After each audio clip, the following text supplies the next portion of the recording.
Rewmi 24 TV. Pusal nii waaye mu ngi gis nga ko voilà pusal nii waaye Arma yow bu ñu tooñ waaye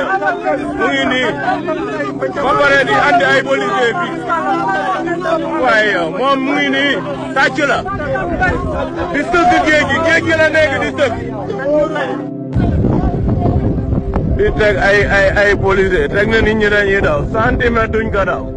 bal tàgg na dem ngeen géej Madiambal Diagne mu ngi nii.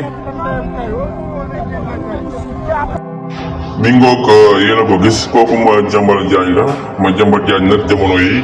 amatul jàmm benn yoon mu mel ne rek fépp foo xamee ne rek dem na fa da ngay gis ndaw ñi di wane seen ak naqar yéen a ko gis noonu moom ak li nga xamante ne rek ñoom ñooy jeunesse bi nga xamante ne jamono yi lépp lu ñuy def rek mooy aar seen alal waaye it jubal dëggal bi nga xamante ne rek moom la gouvernement bi wootee loolee moom la ñuy wane saa su ne ba tax na rek képp koo xam ne rek jëloon nga suuf ci jamono yaa Macky Sall mu mel ne askan bi ñu ngi xaar nga delloo leen ko loolee la ñu sàkku fi mu toll nii nag ñu bëree bëri rek li di Cour des comptes daal di leen sax épinglé waaye nag mu mel ne kon fi mu toll nii ñu bëree bëri ci ñoom it daal dinañuy dem génn réewum Sénégal